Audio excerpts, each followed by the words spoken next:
Beasley Show. Do episode number. That's my jingle. You like it? Yeah, cute little finish. Episode number 71. We're here this week with Randi West. How you doing? Good. I'm doing great. How are you? I'm hanging in there. Oh, look, we have a special, and we have a co-host. Apparently, hey, Kitty. We have a cat. Not the one I don't like. Yeah, this is not. It's almost like this was set up, but not set up. No, this one's way cuter and doesn't stink. Yeah, so this is not Thunder Kitty. So yeah, you don't like the Thunder Kitty, do you? I did, and then she turned all crazy, like the cat lady she is. That's broads. You know, and I thought we were friends and it was friendly competition, and then all of a sudden she went all cuckoo for Cocoa Puffs on me and decided to make it more than friendly competition. So that happens. It definitely happens amongst friends. So how long have you been wrestling? It will be 12 years, the 23rd of September. So are we past that yet? Yeah, we're just 12 years. 12 years. Who was your first match against? My first match ever was it was in Tennessee, and it was against a guy named Maynard Arnett. And then my first actual booked and advertised match was in Michigan against Alex Shelley, but he was under a mask at the time in Super Meets. So, do you find, you said Tennessee, is that where you started training? Is that where you started wrestling? No, I started training in Detroit. Oh, in Detroit. I'm from okay. Michigan, so okay. I started training in the Detroit area with Briar Wellington, Truth Martini, and then Alex Shelley was a sparring partner at the time. Did you find yourself wrestling against, because you mentioned right off the bat your first match was against the guy, your first advertised match was against the guy. Did you find yourself wrestling against guys more than you did girls at the beginning? At the beginning, yeah, because when I first started, there wasn't a whole lot of women on the scene, and the women that were on the scene, they weren't trained wrestlers. They were more managers thrown into the position, and that happened a lot, 12, 13 years ago. It still happens today. Still happens today, there's a lot more talented and actually. Oh, there's a ton of talent. Trained women that I've spent the whole weekend with them, and they're a ton of them, and they're amazing. And so when I first started, I had Tracy Brooks and Gail Kim were the two main girls in the area because they were from Canada, right. So they would come over, and my second and third match was with them. So at the time it was difficult to find women that could actually go. So it for the first 2 or 3 years it was a lot of men and Jamie D. Now, do you feel that? Do you feel that was better that you were able to wrestle the men in those style matches as opposed to wrestling the women who weren't maybe trained so well? Do you feel like your career is better off for it? Well, I think that you're only as good as the person you're in the ring with. Mm-hmm. So with me being in there with the men and everything, and these are men that are very well established now. Right. Truth Martini, Alex Shelley, stuff like that. So being in there with them, I've learned so much. But at the same time, it was the men's side of the business. Right. So you have to adapt. You have to be able to adapt to the women's. And at the beginning, I didn't get women's wrestling. I wrestled like a guy. Right. I wrestled guys. So once I started getting at the women, okay. So it was beneficial. The men, working with the men was beneficial because it helped me with posts and being the strength and everything, and being able to put psychology and everything in a match. And I don't think I would have got that with the half-trained girls of that time. Now, every time I get in the ring with the girls from these days, you're learning something new every time. Right. There's a ton of talent, of real talent that's out there right now, and so and like you said, you've been around them all weekend. Even when you're wrestling in custom matches, it's still, you can tell that talent there from elsewhere. So what all, besides wrestling, besides fighting other broads, what do you like to do? What do you what occupies your time? It's gonna sound really crazy because Queen of the Deathmatch and this hardcore chick and tough broad. I sew. You sew? I'm a seamstress. Yeah. What do you sew? I make gear. I make wrestling gear. You make wrestling gear. Yeah. I've done for the Handicap Heroes for Zach Gowen and Gregory Iron, and I've done some little things for Michigan wrestlers, and then my biggest competition is Congo Kong. and I love him to death.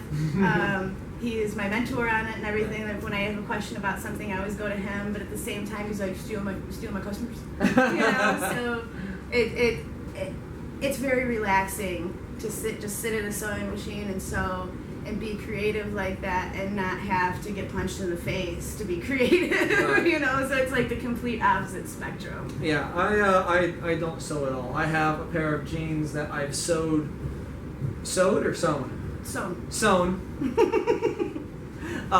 Sewed's fine. Probably 25 times. Not with needle, like yarn. Just anything like the straw, like and like. It's got zip ties, like twist ties.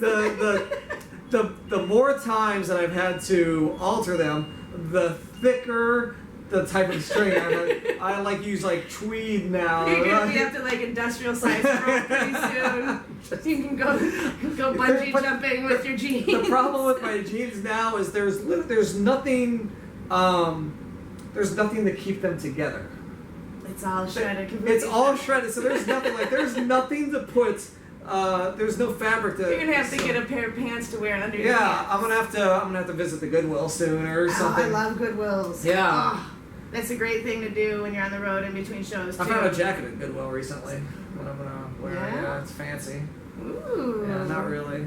It was on sale. So like it was originally like 20. First off, the fact that Goodwill is charging $20 for a jacket. Yeah, that's a little. Stop it. It's got to be a fancy jacket for $20. But it was half price, and then it was another half price off of that. So I got it for $5. Did you go on like the first Saturday of the month or whatever they have the half off day? I have no clue. I what love they that day. I honestly couldn't tell you what today was. Like every day blends into the next. Let's be real. It is true. Let's be real. So like, what made you decide that you wanted to get into wrestling? I was 5 years old, and I used to watch it with my grandmother. Oh. Yeah. My grandmother was a big Lex Luger fan. Oh. She thought he was very good looking, and she used to. He used to make his pecs. I've never been. I don't have pecs. I guess that would be the first problem. But if you did. If I did, I would like to make them like bounce like Lex Luger. That was really weird. He had like the good ones because it would be like ding ding ding ding. Yeah, I've never I'm not very coordinated. I probably wouldn't be able to do something. I can't do the thing where you roll your tongue into like a U. I can't do any of that. Like that, I can't do that. I can make 3 little rings instead of 1. Yeah, the fact that I became a professional wrestler or anything athletic is mine. Do you have the 2 left feet? Because I have the 2 right feet. No, like I'm good on my feet. Well, when they're not broken. You know, so like I'm good on that, and I'm very athletic. But the fact that I am able to tell my my mind is able to tell my body what to do is mesmerizing sometimes. I don't understand the fact that I can do these things because, like I said, I can't even do simple things like that. So. Well, I can't blink, It's very difficult to try and do the back and forth. Oh, see, I can do the right eye. I can't. It looks all like. It's all like you're I got something in my eye. You're like double blink. You're like. You see. And I can't whistle. You see a guy in a bar and you're all like, "Hey." He's like, "What's wrong with you?" The girl's having an aneurysm. Or something. So how'd you get to the gear thing? Just because of wrestling, you made your own, or something? Yeah. I started tinkering with gear that I had, and I made my own. And someone's like, "Well, that's pretty fancy. Did you ever think about doing it for anybody else?" And then I had there was a student in Detroit. His name was Atlas Hightower, and that's a great name. Yeah. He could be great. Did he look like Hightower from? He did. He was like super tall. From Police Academy. Like really, he's not jacked, but he's cut and he's skinny and like. None of those. Simon Dean said, "Hey man, you got a great look. Why aren't you in NXT?" So like he's a great kid. Right. But yeah, he needed gear because he was just walking around in these old 1970s wrestler. Oh, I love those. I've had to wear those recently. He's got a great body. He's got like an 8-pack, you know? Like, why are you wearing that? Like, let me make you some trunks. So for the first pair of trunks that I made was for him, and they came out really well. And like they made everything, like he looked like a wrestler, like a today modern wrestler. So like after that, it just kind of like, as soon as people started seeing his and my gear too, and they're like, oh, can you do this for me? And it just kind of took off after that. And I make Joseph Schwartz gear for him, super heel, but he's got so much intricate detail. There's like a zipper on his singlet, and there's gears, and like, yeah, it's crazy. That's fancy. I have like, I have trunks that look like jeans. They're pretty fun. That's awesome. Yeah, they're pretty awesome. I have a pair of leggings that look like jeans. Yeah? Yeah. But I don't like wearing them because they're like the 1990s music video. Right. Shit. I wear I either wear my trunks or I wear jeans, and everybody says, "Oh, you're a bum. You should wear your jeans."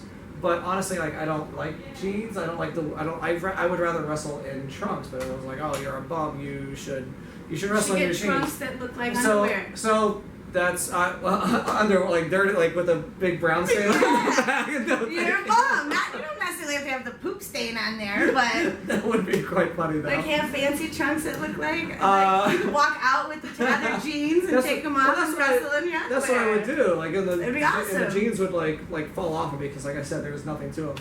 But yeah, like so I love wrestling in trunks.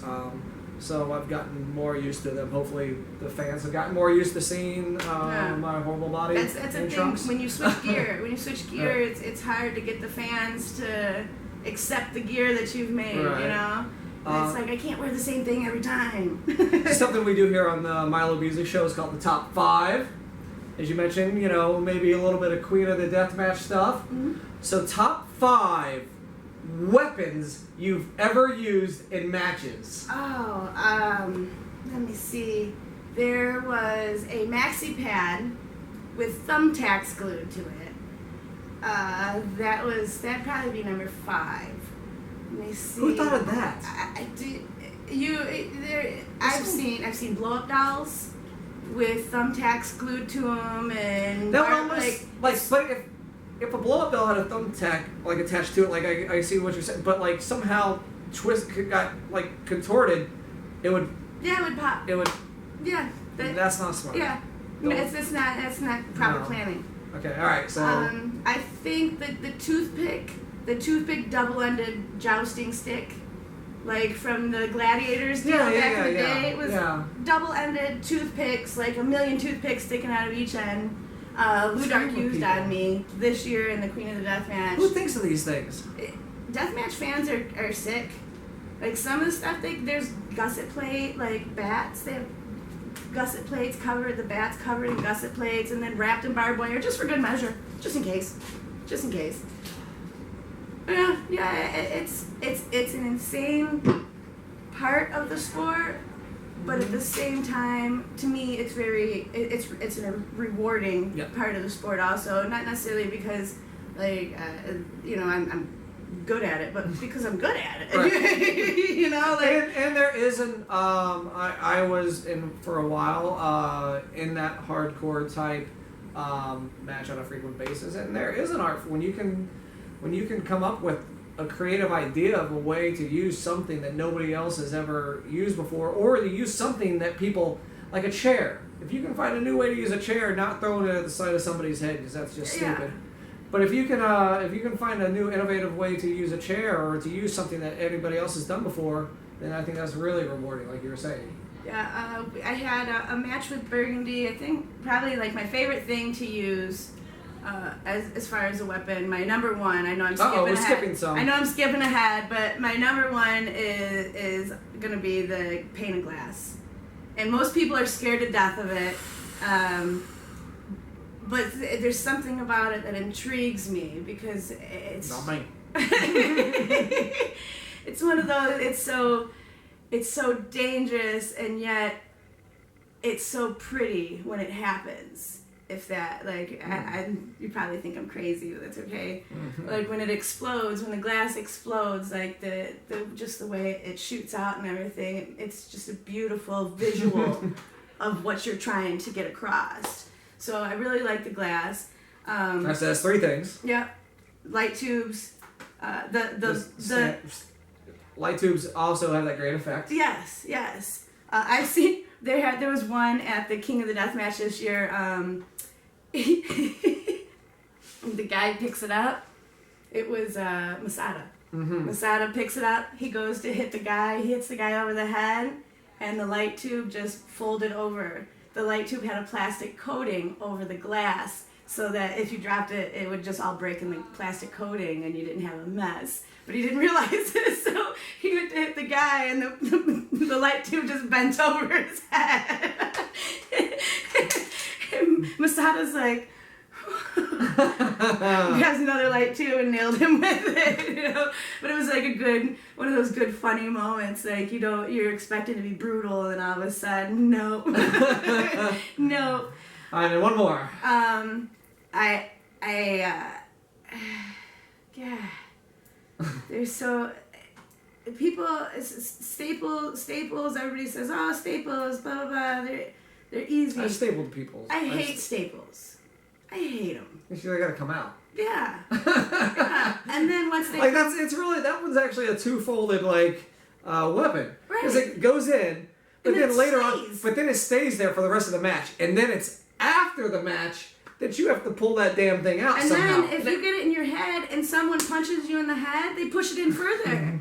Sometimes it'll get like underneath your skin to where you actually have to break the skin and pull it out. No, thank you. Yeah, they're crazy. I don't like staples just because once you do pull it out, then you have 2 holes this deep in your head. I think thumbtacks are probably the easiest of all the hardcore weapons. Thumbtacks a couple times. Yeah. They're the easiest, I think, because it's like in and out, boom, done. What about Legos? Ooh, I hate Legos. Like, I love Lego. I love building stuff with Legos and like Harry Potter castles and like the cool stuff that you can get. However, I do not like getting punched and falling into a pile of Lego. I did that when I was a child, when my little brother had the Lego, and he would have them all over the floor, and you come walking across, and you step on one, and you're like, oh! Kick it across the room, you know. It's just unnecessary. Unnecessary. Play with them. They're toys. Don't. Yeah, they're toys. They're not weapons. All right, so before we wrap up, where can folks find you on the social medias? If they want to follow your antics. Oh, there's so many. You can find me at Randi West on Facebook. I have Gear by Randi West. It's one of my pages. You can go on there. You can check out the gear that I have. Contact me about gear if you'd like. There's a little price list on there and everything. I also have Toughest Broad in Wrestling, Randi West. That's my page. Also, you can go there. I love that word. That is my favorite word. Broad. A lot of girls, they say chick. Chicks don't like to be called broads. Right.